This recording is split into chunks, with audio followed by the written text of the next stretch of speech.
बंद, अडानी बंद, मंडी बंद, अडानी बंद, मंडी बंद, अडानी बंद। किसान मजदूर एकता जिंदाबाद, किसान मजदूर एकता जिंदाबाद। देखिए, जिस दिन ताला लगा उस दिन डीसी साहब से मीटिंग हुई कमेटी की, और डीसी साहब ने कहा कि भाई हम शुक्रवार तक, सोमवार तक, मंडे आज इसका समाधान निकाल लेंगे। और उन्होंने कहा भाई जीएम एफसीआई जो पंचकूला बैठते हैं उनके साथ मीटिंग करके हम इसका समाधान निकाल लेंगे। लेकिन आज हम जब दोबारा मिलने आए, पूरी कमेटी मिलने आई, तो उसमें डीसी साहब ने कहा कि भाई ये तो फैसला जीएम एफसीआई का है और वो ही इसमें लेंगे। फिर हमने कहा डीसी साहब भाई आपने ही समय लिया था और आपने कहा था भाई हम मीटिंग करके इसके बारे में कुछ बताएंगे। तो डीसी साहब ने कहा कि भाई मैंने मीटिंग करी है और इस बात पे अभी कोई सहमति नहीं बनी है। तो काफी घंटों की जद्दोजहद वहां पर हुई थी, अभी क्या लगता है, क्या मंशा लगती है? देखिए, मंशा तो ये लगती है कि भाई ये कुछ दबाने का प्रयास है। मैं ये कहता हूँ भाई पूंडरी हलके के लोग जो सभ्य हैं, शरीफ हैं और कानून को मानने वाले लोग हैं, उन्हीं के साथ ये भेदभाव हो रहा है, डिस्क्रिमिनेशन हो रही है। और मैं ये पूछना चाहता हूँ एफसीआई से, प्रशासन से, अडानी से, सबसे कि भाई जब पूरे हरियाणा का किसान चेयर पे बैठ के, कुर्सी पे बैठ के अपने अनाज बेचेगा, मंडियों में आराम से बैठ के अपना अनाज बेचेगा, तो पूंडरी हलके का किसान क्यों 4-4 किलोमीटर की लाइनों में लग के अपना अनाज बेचे? ऐसा क्या गुनाह किया है इस हलके के लोगों ने कि उनको ये सजा मिल रही है? और मैं एक चीज और बताना चाहता हूं, देखो प्रॉब्लम तो हम सारी पहले बता चुके हैं। 3-4 गुना किराया देना पड़ता है, लंबी लंबी लाइनों में लड़ाइयां होती है, वहां पे अंदर तोल की भी सेटिंग होती है। कोई 20 क्विंटल का है उसको 50 क्विंटल लिखा जाता है, और जो बेचारे अनजान लोग हैं उनकी उसमें से उसको घटाया जाता है, अनाज को तोल में फर्क किया जाता है। और उसके बाद कोई किसी प्रकार की कोई व्यवस्था नहीं है, पानी की, बाथरूम की, शेड की, इतने सालों में कोई व्यवस्था नहीं की। हम तो सिर्फ बारदाना चाहते हैं। पर आपके मन में क्यों आया, और नेता भी तो थे, पूंडरी के भी थे और भी थे, आपके मन में विचार क्यों आया भाई लड़ाई को लड़ा जाए? देखिए, वो तो अपना अमन जी अपना अपना एक जमीर है।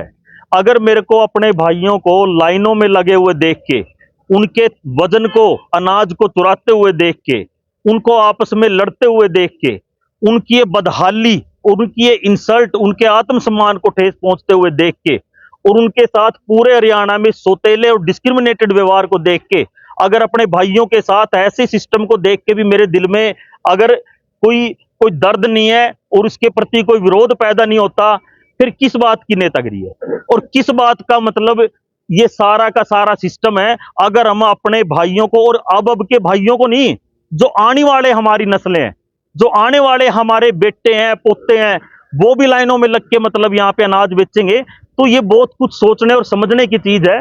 और मैं अब अगली चीज आपको और बताना चाहता हूं कि मेरे पास ये लेटर है, 15 मार्च 2022 का। डांड और पूंडरी की जो मंडियों की लाइन 4-4 किलोमीटर, 5-5 किलोमीटर की लाइन है, ये लिखित लेटर है जीएम पंचकूला का।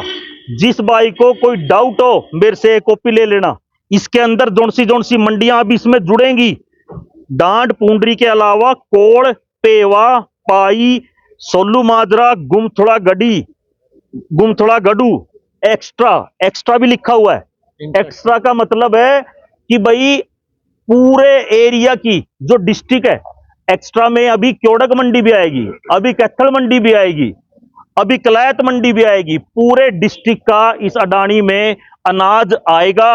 और आप सोच लो, जब सिर्फ डांड और पूंडरी मंडी की वजह से 5-5 किलोमीटर की लाइनें लगी हुई हैं, जिस दिन ये मंडियां भी यहाँ पे डायरेक्ट घेरी जाएंगी, लेटर है, ये मैं नहीं कह रहा, कोई सोचे भाई मैं कह रहा हूं, एक कॉपी सारे मीडिया कर्मी को प्रोवाइड करी जाएगी। तो ये इनकी प्लानिंग है, पूरे डिस्ट्रिक्ट को लाइन में लगा के मतलब ये लोग अनाज बिकवाना चाहते हैं। और एक चीज मेरे समझ नहीं आई, भाई मंडियों के अंदर इतना बड़ा फड़ होता है जो पक्का ग्राउंड होता है, ताकि वहां पर किसी का मॉइस्चर ज्यादा आ जाए तो वहां पे उसको सुखा के मॉइस्चर ठीक करके वहां पे दोबारा बेच ले।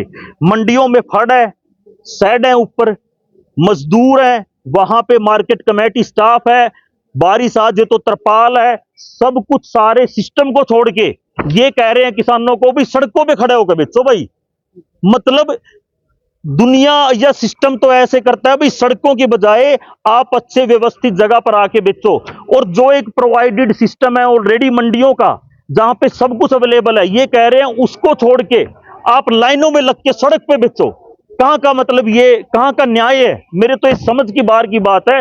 और मैं तो ये कहता हूं अगर ये चीज पूरे हरियाणा में लागू होती, पूरा हरियाणा ही लाइनों में लग के बेच रहा होता, तो भी हम समझ जाते। ये मतलब सिर्फ और सिर्फ इस एरिया के लोगों को कौन सी सजा मिल रही है, क्यों उनके साथ ऐसा सोतेला व्यवहार हो रहा है? आपकी जानकारी के लिए बता दूं, पाई मंडी, मैं तो धन्यवाद करता हूं, वो अपने जागरूक भाई हैं जितने हमारे पाई से, उनका भी यहां पे जोड़ा था एक सीजन, वो भी लाइन में लग के यहां पे तंग हुए, लेकिन अगली बार उन्होंने विरोध कर दिया और आज उनका बारदाना वही पहुंचता है। तो मैं पूछना चाहता हूं कि जब पाई मंडी का भी वहां जा सकता है तो औरों का क्यों नहीं जा सकता? क्योंकि पाई मंडी, पाई का जो एरिया है वो बहुत जागरूक लोग हैं। मैं उनको बहुत अपनी तरफ से धन्यवाद और शाबाशी देता हूं कि उन्होंने अपने विरोध के जरिए अपना हक लिया। और वही चीज जो अब ये हमारा एरिया है, ये भी जागरूक हो चुका है। किसी के अंदर ये वहम हो कि भाई ये बिल्कुल दबाए जा सकते हैं, दबाए नहीं जा सकते। अब हम अगला आंदोलन करेंगे, उसकी जल्द ही डेट 27 तारीख 27 तारीख को दिन बुधवार, और जो अनाज मंडी है जहां पर शेड है, वहां पे सारे भाई अपने अपने ट्रैक्टर, ट्रैली, कंबाइन, रिपर, सारी चीज वहां पर आप लेकर पहुंचे। और मेरा ये मानना है, कल रात तक हमारे पास 182 ट्रैक्टरों की लिस्ट आ चुकी है, और मेरा ये मानना है अगले 8-10 दिनों में इसकी लिस्ट की कोई काउंटिंग नहीं होगी।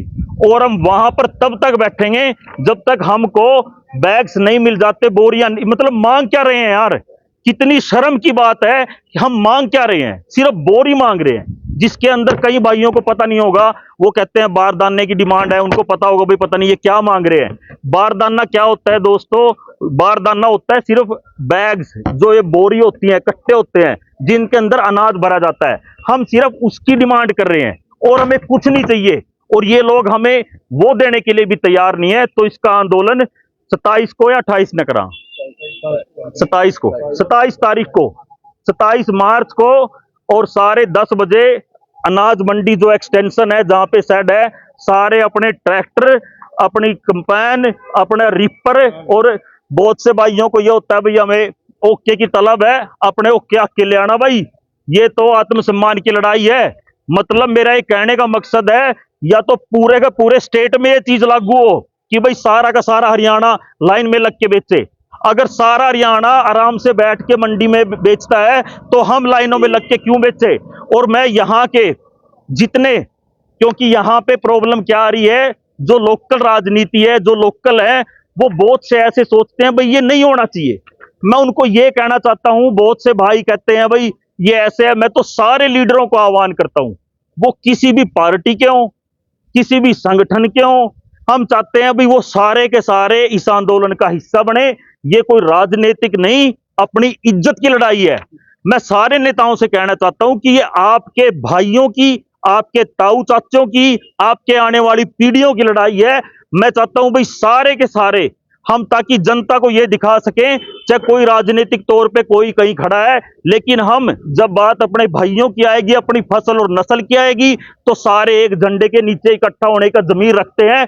तो मैं आज यहां से आह्वान करता हूं कि भाई जितने हमारे नेता हैं, पार्टी हैं, संगठन है, सारे मिलके इस गुलामी को खत्म करो, और इसको खत्म करने के लिए जिस भी हद तक जाना पड़ेगा हम जाएंगे। और अगली चीज मैं ये कहना चाहता हूं, इन मंडियों के बंद होने से, डांड और पूंडरी मंडी बंद होने से लगभग 10,000 हमारे मजदूर भाई बेरोजगार हो चुके हैं। और जो बाकी मंडियों का नाम है इसमें लिस्ट में, और उसके आगे एक सेक्टर है, तो वहां तो और भी मंडियां भी बंद होंगी। मेरा हमारे लाखों मजदूर हमारे बेरोजगार हो जाएंगे, जिनको बेचारों को अपना अनाज, अपनी मजदूरी सीजन में मिल जाती थी, और वो इज्जत से अपना एक साल घर वालों का पेट पाल लेते थे। यहां पे तो मजदूर बेरोजगार हो जाएगा किसान लाइनों में लग के खड़ा है, किसानों को ट्रिपल किराया देना पड़ता है, और ये जो धक्का से आई है इसको हम बिल्कुल बर्दाश्त नहीं करेंगे। और इसके लिए बहुत से लोग ये सोचते हैं कि भाई ये विकास है, इस पे पर्चा दर्ज हो जाएगा, ये इलेक्शन नहीं लड़ पाएगा। मैं ऐसी की तैसी नहीं करता ऐसे इलेक्शन की और ऐसी राजनीति की जहां पे अपना जमीर बेच के, जहां पे अपने भाइयों के साथ अन्याय होता देख के हमें इन चीजों के बारे में सोचना पड़े। मैं थूकता हूं ऐसी राजनीति पे। और जो ये सोचते हैं ना भी पर्चा दर्ज करा के भीतर घेर देंगे, सोबर घेर दो। आप लोगों के पास सिर्फ यही ताकत है, भीतर घेर देंगे। आप गोली चला कर देखो, छोड़ो जेल जाल की बात। देखिए जो प्रशासन की बात है, पिछली बार जो पुलिस थी वहां पे, जो प्रशासन था वो भी अपनी ड्यूटी कर रहे थे। और अभी हम डीसी साहब के बाद एसपी मैडम से भी मिले हैं, उनको हमने यही बताया कि जितने यहाँ पे लोग आए हुए हैं, हमारे साथ 2-3 पूर्व चेयरमैन है, सरपंच हैं, पूर्व सरपंच हैं, इस एरिया की पंचायतों को निपटाने वाले पंचायती लोग हैं। कोई हम ठाई गिरे और बदमाश लोग नहीं है कि हम कोई सरकार से कोई धक्के से कोई चीज मांग रहे हैं। अरे हमें फर्क नहीं पड़ता कौन किस पार्टी से है, कौन किस सरकार में। हम तो सिर्फ इतना चाहते हैं कि भाई गेहूं हमने उगा ली, 6 महीने खेतों में धक्के खा के हमने गेहूं उगाई है, उसको डालने के लिए हमें बोरी दे दो। सिर्फ बोरी मांग रहे हैं, ये कोई बहुत बड़ी नाजायज मांग है क्या? और उसको लेके रहेंगे, और ऐसे नहीं तो भाई जैसे मर्जी लेंगे। देखिए डांड और पुंडरी गल्ले इतनी जुल्मी क्यों हो रही है? भी जिम्मेदार तो सारा हरियाणा में बस देंगे, या तो सारा हरियाणा में जो भी लाइन में ला के बेचेंगे। वह शरीफ लोग हैं, उनका गल्ला मतलब एक मंडी जो 70 साल से चल रही है, उनमें जिम्मेदार सहूलियत मिल रही थी, उसने बंद लग रही है कारण एक अदानी साहूकार आदमी उसमें बिना मतलब की परेशान कर रहे हैं। तो राजनीतिक व्यक्ति विशेष भी हो सकता है कि इस मांग को पूरा नहीं होने दे रहा हो। नहीं, हम नहीं कहते भी सरकार हमारी बात मानेगी। हम तो अब भी युवा आश्वासन लेकर डीसी साहब, जब ये हमारी बात बारदाना दो हमने तो। मैं सुखविंदर खिंडरावाली से। भाई आप पूछ रहे थे ना विकास ये मुद्दे क्यों उठा रहा, राजनीति कर रहा, न्यू कर रहा। मैं ये बात बताना चाहता हूँ आपको, जो ये बारदाना नहीं मिल रहा ना, जो ये पुंडरी मजों से पहले लोग राजनीति कर रहे हैं, ये बारदाना उन्हीं के कारण नहीं मिल रहा। विकास ना लोगों का दुख देखना आ रहा, 5-6 किलोमीटर की लाइन लगा और भाई लोग दुखी हो गए। और प्रशासन भी जो कार्रवाई नहीं कर रहा, उन इन राजनेता का लाले जो बड़े बड़े नेता को आवा ना अपने पुंडरी हल्का में, यहाँ आओ सामने आओ, माली विकास आवाज उठा रहा, भाई थम बिठाओ, पता लग जा।